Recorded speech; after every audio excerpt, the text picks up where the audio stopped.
আসসালামু আলাইকুম, স্বাগত জানাচ্ছি আরটিভির মধ্যাহ্নের সংবাদে। আপনাদের সঙ্গে আছি আমি সিনথিয়া রহমান। 23 নভেম্বরে শ্বাসকষ্ট নিয়ে রাজধানীর এভার কেয়ার হাসপাতালে ভর্তি হলেও এখনও শারীরিক অবস্থার উন্নতি হয়নি তিনবারের প্রধানমন্ত্রী ও বিএনপি চেয়ারপারসন বেগম খালেদা জিয়ার। গতকাল সন্ধ্যায় হাসপাতালে গিয়ে তার স্বাস্থ্যের খোঁজ খবর নিয়েছেন প্রধান উপদেষ্টা ডক্টর মোহাম্মদ ইউনূস। এরই মধ্যে খালেদা জিয়ার চিকিৎসায় যোগ দিয়েছে চীন ও যুক্তরাজ্যের বিশেষজ্ঞ টিম। এদিকে আগামীকাল দেশের সব মসজিদে জুমার নামাজ শেষে খালেদা জিয়ার জন্য দোয়া ও প্রার্থনার আহ্বান জানিয়েছে সরকার। পাশাপাশি মন্দির, গির্জা ও প্যাগোডা সহ অন্যান্য ধর্মের উপাসনালয়ে সংশ্লিষ্ট ধর্মের রীতি ও আচার অনুযায়ী প্রার্থনারও আহ্বান জানানো হয়েছে। একই সঙ্গে দেশের সর্বস্তরের মানুষকে নিজ নিজ অবস্থান থেকে বেগম খালেদা জিয়ার রোগ মুক্তির জন্য দোয়া ও প্রার্থনার জন্য অনুরোধ করা হয়েছে। এ বিষয়ে আরও জানাতে রাজধানী এভার কেয়ার হাসপাতাল থেকে যুক্ত হচ্ছেন রুদ্র রফিক। রফিক, বেগম খালেদা জিয়ার শারীরিক অবস্থা নিয়ে তার ব্যক্তিগত চিকিৎসক ডাক্তার AZM জাহিদ হোসেন কখন ব্রিফ করবেন? এর মধ্যে নতুন কিছু জানতে পেরেছেন কিনা? সিনথিয়া, বেগম খালেদা জিয়ার ব্যক্তিগত চিকিৎসক এবং বিএনপির স্থায়ী কমিটির সদস্য ডাক্তার AZM জাহিদ হোসেন দুপুর 12:30টায় সাংবাদিকদের সঙ্গে কথা বলবেন এবং তিনি বেগম খালেদা জিয়ার শারীরিক অবস্থার সর্বশেষ তথ্য তিনি আমাদেরকে জানাবেন।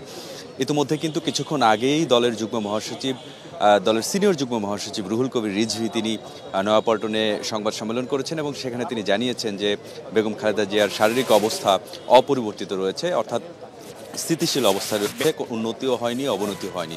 আমরা গেল মঙ্গলবারও কিন্তু ডাক্তার জাহিদ হোসেন একই কথা বলেছিলেন সংবাদ সম্মেলনে। তিনি বলেছিলেন আসলে তার অবস্থার অবনতি হয়নি, উন্নতি হয়নি এবং তারা আশা করেছেন যে খুব দ্রুত এই বেগম খালেদা জিয়া সুস্থ হয়ে উঠবেন। আপনি নিশ্চয়ই জানেন গত 23 নভেম্বর বেগম খালেদা জিয়া ফুসফুসে সংক্রমণ নিয়ে আসলে রাজধানীর এভার কেয়ার হাসপাতালে ভর্তি হন এবং তার 4 দিন পরে 27 নভেম্বর তাকে অবস্থার অবনতি হলে তাকে সিসিইউতে নেওয়া হয় এবং সেই 27 নভেম্বর থেকে আজ 8 দিন হতে চলল তিনি কিন্তু সিসিইউতে চিকিৎসা নিচ্ছেন এবং বেগম খালেদা জিয়ার ফুসফুস সহ হৃদযন্ত্র, কিডনি নানা ধরনের জটিলতায় আসলে তিনি ভুগছেন। চলতি বছরের কিন্তু প্রথম দিকে তিনি লন্ডনে গিয়ে চিকিৎসা করে এসেছেন এবং দীর্ঘ 4 মাস তিনি সেখানে চিকিৎসা করে মোটামুটি সুস্থ হয়ে কিন্তু দেশে ফিরেছিলেন। গত 11-12 দিন ধরে বেগম খালেদা জিয়া হাসপাতালে ভর্তি। সরকারের পক্ষ থেকে কিন্তু ইতিমধ্যে জানানো হয়েছে তারা সব ধরনের প্রস্তুতি নিয়েছেন তার সহযোগিতার জন্য এবং দেশি বিদেশি চিকিৎসকদের সমন্বয়ে গঠিত টিম কিন্তু তার চিকিৎসা কার্যক্রম পরিচালনা করছেন। আপনি নিশ্চয়ই জানেন গতকাল যুক্তরাজ্য থেকে একজন বিশেষজ্ঞ এসেছেন এবং পরবর্তীতে রাতে চীন থেকেও 4 সদস্য বিশিষ্ট একটি চিকিৎসক দল বেগম খালেদা জিয়ার চিকিৎসার জন্য আসেন। দলের পক্ষ থেকে জানানো হয়েছে বেগম খালেদা জিয়া যদি স্বাস্থ্য একটু ভালো দিকে যায় তাহলে কিন্তু তারা দেশের বাইরে নিয়ে যাওয়ার চিন্তা করবেন। দেশের বাইরে চিকিৎসার জন্য যে ধরনের প্রস্তুতি নেওয়া দরকার, বিশেষ করে ভিসা, এয়ার অ্যাম্বুলেন্স প্রস্তুত রাখা সহ যাবতীয় প্রস্তুতি কিন্তু দলের পক্ষ থেকে নেওয়া হয়েছে এবং দলের পক্ষ থেকে জানানো হয়েছে যে বিশেষজ্ঞ চিকিৎসক দল বেগম খালেদা জিয়ার চিকিৎসা নিচ্ছেন বা পর্যবেক্ষণ করছেন, তারা যদি আসলে সায় দেন যে হ্যাঁ তার অবস্থা ভালোর দিকে তাহলে কিন্তু তারা বিদেশে নিয়ে যাওয়ার চিন্তা করবেন। এদিকে সরকারের পক্ষ থেকে কিন্তু সব ধরনের সহযোগিতা অব্যাহত রাখা হয়েছে। আমরা দেখেছি গতকালই কিন্তু সরকারের পক্ষ থেকে জানানো হয়েছে আজ বেলা 12টার পর থেকে বিকেল 4টার মধ্যে এভার কেয়ার হাসপাতাল এলাকার আশেপাশে কিন্তু সেনাবাহিনী এবং বিমান বাহিনীর হেলিকপ্টার উড্ডয়ন করা হবে। বেগম খালেদা জিয়াকে যে ভিভিআইপি প্রোটোকল দেওয়া হচ্ছে, SSF এর যে প্রোটোকল রয়েছে সেই প্রোটোকলের একটি মহড়া, অর্থাৎ বেগম খালেদা জিয়ার শারীরিক অবস্থার যে কোনো পরিস্থিতি মোকাবেলা করার জন্য কিন্তু সরকারের পক্ষ থেকেও যথেষ্ট ধরনের প্রস্তুতি নেওয়া হয়েছে বলে জানিয়েছেন। কিছুক্ষণ আগে ডাক্তার জাহিদ হোসেন বলেছেন যে তিনি 12:30টার দিকে কথা বলবেন। বেগম খালেদা জিয়ার এই গত 48 ঘন্টা কিন্তু আমরা দলের পক্ষ থেকে বা চিকিৎসকদের পক্ষ থেকে কোনো সঠিক তথ্য আসলে জানতে পারিনি তার শারীরিক অবস্থান কী অবস্থা আছে, তবে দল যেটি বলছে যে তার শারীরিক অবস্থা অপরিবর্তিত রয়েছে। 12:30টার দিকে ডাক্তার AZM জাহিদ হোসেন কথা বলবেন, আমরা সে সময় হয়তো জানতে পারবো বেগম খালেদা জিয়ার শারীরিক অবস্থা কী আছে। সিনথিয়া, তো এই ছিল আমার কাছে এভার কেয়ার হাসপাতালের সামনে থেকে বেগম খালেদা জিয়ার শারীরিক অবস্থার সবশেষ তথ্য। ধন্যবাদ। বিএনপি চেয়ারপারসনের শারীরিক অবস্থা অপরিবর্তিত রয়েছে বলে জানিয়েছেন বিএনপির সিনিয়র যুগ্ম মহাসচিব রুহুল কবির রিজভী। সকালে পল্টনে দেশ গড়ার পরিকল্পনা কর্মসূচি নিয়ে কমিটি গঠনের বৈঠক শেষে এসব কথা বলেন তিনি। খালেদা জিয়াকে নির্যাতন করে অসুস্থ করা হয়েছে দাবি করে রিজভী বলেন, খালেদা জিয়ার সুস্থতা কামনায় আগামীকাল সারা দেশের প্রতিটি মসজিদ, মন্দির সহ উপাসনালয়ে দোয়া ও মোনাজাত কর্মসূচি নিয়েছে বিএনপি। বিএনপির দেশ গড়ার পরিকল্পনা কর্মসূচি 7 ডিসেম্বর থেকে শুরু। সেখানে দলটির ভারপ্রাপ্ত চেয়ারম্যান তারেক রহমান ভার্চুয়ালি যোগ দেবেন বলেও জানান রুহুল কবির রিজভী। আল্লাহ যেন তাকে দ্রুত আরোগ্য করেন, দ্রুত সুস্থতা দান করেন, যাতে তিনি আবারও জনগণের মধ্যে ফিরে আসতে পারেন। তার দেশের মানুষের কাছ থেকে এসে তিনি যাতে তার রাজনৈতিক কর্মকাণ্ড এবং জাতির অভিভাবক হিসাবে জাতির নেতৃত্ব দিতে পারেন। এটাই আজকে তৃণমূল থেকে সারা জাতির প্রত্যাশা এবং আন্তর্জাতিক সম্প্রদায়ও উদ্বিগ্ন এবং উৎকণ্ঠার সাথে তার শুশ্রূষা এবং তার যে সুস্থতা সেটা কামনা করছেন, যাতে দ্রুতই তিনি সেরে ওঠেন। ডক্টর মোহাম্মদ ইউনূসের নেতৃত্বে গঠিত অন্তর্বর্তী সরকারের শপথ ও সরকার গঠনকে বৈধ ঘোষণা করে হাইকোর্টের দেয়া আদেশের বিরুদ্ধে করা আপিল খারিজ করেছে দেশের সর্বোচ্চ আদালত। প্রধান বিচারপতি ডক্টর সৈয়দ রেফাত আহমেদের নেতৃত্বাধীন 7 বিচারপতির পূর্ণাঙ্গ আপিল বেঞ্চ এ আদেশ দেয়।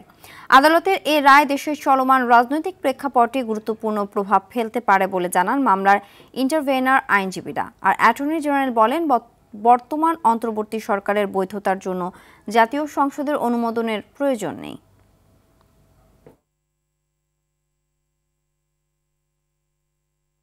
আদালত বলেছেন যে হাইকোর্ট বিভাগ জনাব মহসিন রশিদের রিট পিটিশন যে সরাসরি খারিজ করে দিয়েছিলেন, ওনারা বলেছেন যে সেই খারিজটি আইন এবং ফ্যাক্ট অনুযায়ী সেটা যথার্থ ছিল এবং এই আদালতের কোনো ইন্টারফেয়ারেন্সের প্রয়োজন নেই বিধায় কোনো লিভ গ্রান্ট করা হলো না। এই কারণে আপিল বিভাগেও তার এই আবেদনটি লিভ পিটিশনটি সরাসরি খারিজ করে দিয়েছে। এটা জনগণের ইচ্ছার প্রতিফলন। জনগণ তার ক্ষমতা নিজের হাতে নিয়ে যেভাবে বলেছেন এই সরকার সেভাবে গঠিত হয়েছে এবং জনগণ নিজেরাই ঠিক করে দিয়েছেন। এর সাথে 106 এগুলো মিলবে না। 24 জুলাই আন্দোলনে রাজধানীর রামপুরায় 28 জনকে হত্যা মামলায় 2 সেনা কর্মকর্তা সহ 4 জনের বিরুদ্ধে আনুষ্ঠানিক অভিযোগ গঠনের ওপর শুনানি আজ।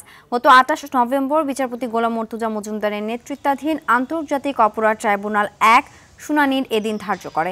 সকালে বিশেষ প্রিজন ভ্যানে করে মামলার 4 আসামির গ্রেফতার 2 সেনা কর্মকর্তাকে ট্রাইব্যুনালে আনা হয়। এর আগে পলাতক 2 আসামি পক্ষের রাষ্ট্র নিযুক্ত আইনজীবী নিয়োগের আদেশ দেয় আদালত।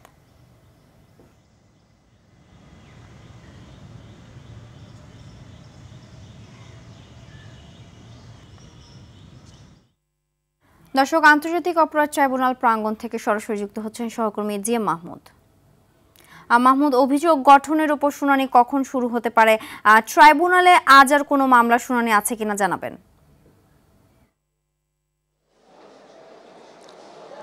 সিনথিয়া, আন্তর্জাতিক অপরাধ ট্রাইব্যুনালে আজ একটি মামলা রয়েছে এবং এটি এই রামপুরায় 28 জনকে যে হত্যা করা হয়েছিল সেই হত্যার অভিযোগে সাবেক বিজেপি কর্মকর্তার বিরুদ্ধে, আসলে বিজেপি কর্মকর্তা সহ 4 জন কিন্তু এখানে আসামি রয়েছে এবং এর মধ্যে 2 জন পলাতক রয়েছেন এবং 2 জন সেনা কর্মকর্তা তারা কিন্তু গ্রেপ্তার রয়েছেন। সকালে কড়া নিরাপত্তার মধ্যে তাদেরকে আনা হয় এবং তাদেরকে এখনও কিন্তু ট্রাইব্যুনালে রাখা হয়েছে। আমরা যতটুকু জেনেছি যে 12টার পর আসলে এই মামলার অভিযোগ গঠনের উপর আনুষ্ঠানিক যে শুনানি সেটি কিন্তু হবে এবং আমরা যতটুকু জেনেছি চিফ প্রসিকিউটর তাজুল ইসলাম তিনি আনুষ্ঠানিক অভিযোগ গঠনের উপর আসলে এই প্রথম দিনের শুনানি করবেন। এরপর হয়তো আদালত নির্দেশনা দিবেন আসলে পরবর্তীতে শুনানির আরও কোনো তারিখ দিবেন কিনা বা অন্য কোনো নির্দেশনা আসবে কিনা।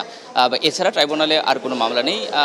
আপনাকে জানিয়ে রাখি যে আজ কিন্তু আরও একটি মামলার রায় হয়েছে, সেটা হলো বর্তমান অন্তর্বর্তী সরকার এর বৈধ কিনা, তাদের যে সরকার গঠন এবং শপথ গ্রহণ বৈধ কিনা এই বিষয়ে আসলে চ্যালেঞ্জ করে একটি রিট করা হয়েছিল। সেই রিটটি সরাসরি খারিজ করে দিয়েছিল হাইকোর্ট। সেই রিটের বিরুদ্ধে আবার কিন্তু আপিল করা হয়, আপিলের উপর রায় হয় এবং রায়ে কিন্তু দেশের সর্বোচ্চ আদালত জানিয়েছে যে বর্তমান সরকার বৈধ এবং এ নিয়ে আসলে কোনো প্রশ্ন করা যাবে না, এরকম একটি রায় কিন্তু এসেছে।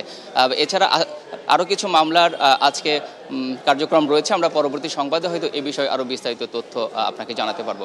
তো আপাতত আদালত প্রাঙ্গণ থেকে এই ছিল আমার কাছে সর্বশেষ তথ্য। সিনথিয়া, ধন্যবাদ। আবারও 4.1 মাত্রার ভূমিকম্পে কেঁপে উঠল ঢাকাসহ বিভিন্ন এলাকা। ভোর 6টা 14 মিনিট 45 সেকেন্ডে ভূমিকম্প হয়। রাজধানীর আগারগাঁও ভূমিকম্প পর্যবেক্ষণ ও গবেষণা কেন্দ্র জানিয়েছে এর উৎপত্তি স্থল ছিল নরসিংদীর শিবপুর। পর্যবেক্ষণ ও গবেষণা কেন্দ্র থেকে এর দূরত্ব ছিল ৩৮ কিলোমিটার। তাৎক্ষণিকভাবে ক্ষয়ক্ষতি ও হতাহতের কোনো তথ্য পাওয়া যায়নি। গত ২১ নভেম্বর শুক্রবার সময় সকাল 10টা ৩৮ মিনিট ২৬ সেকেন্ডে রাজধানী ঢাকা সহ দেশের একটি বড় অংশে ৫.৭ মাত্রার ভূমিকম্প হয়। মূলত এরপর থেকে দফায় দফায় ভূমিকম্প হচ্ছে বলে, যার বেশিরভাগের উৎপত্তিস্থলই নরসিংদী।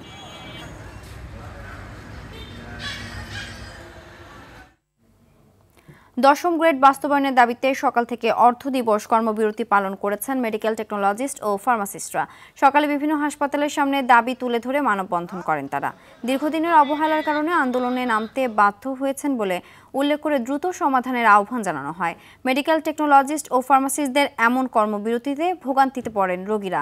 বিভিন্ন জেলা থেকে আসা রোগীরাও পড়েন বিপাকে।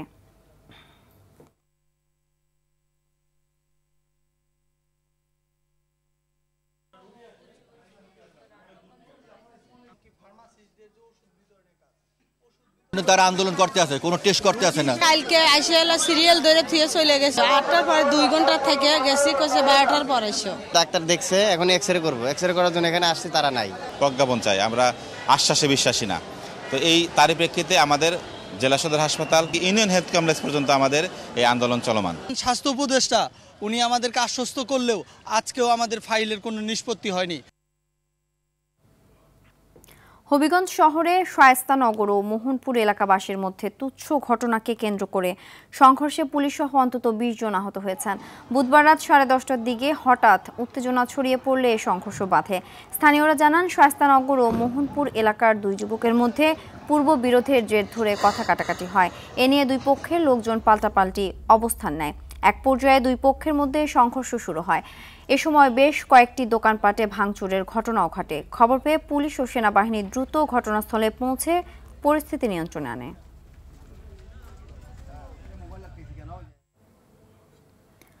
নিখোঁজের ১৩ ঘণ্টা পর ঝিনাইদহে প্রতিবেশীর ঘর থেকে এক শিশুর মরদেহ উদ্ধার করেছে পুলিশ। বুধবার রাতে শহরের পবহাটি এলাকা থেকে ওই শিশুর লাশ উদ্ধার করা হয়।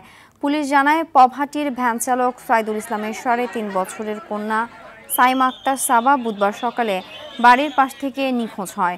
বিভিন্ন স্থানে খোঁজাখুঁজি করেও তাকে পাওয়া যায়নি। রাতে প্রতিবেশী মাসুদ হোসেনের স্ত্রী শান্তনা খাতুনকে বোরকা পরে বাড়ির বাইরে ঘোরাঘুরি করতে দেখে সন্দেহ করে স্থানীয়রা। পরে তার ঘরের খাটের নিচ থেকে মরদেহ উদ্ধার করা হয়। এ ঘটনায় শান্তনাকে আটক করেছে পুলিশ। এদিকে হত্যাকারীর কঠোর শাস্তি দাবি করেছে নিহতের স্বজন ও এলাকাবাসী।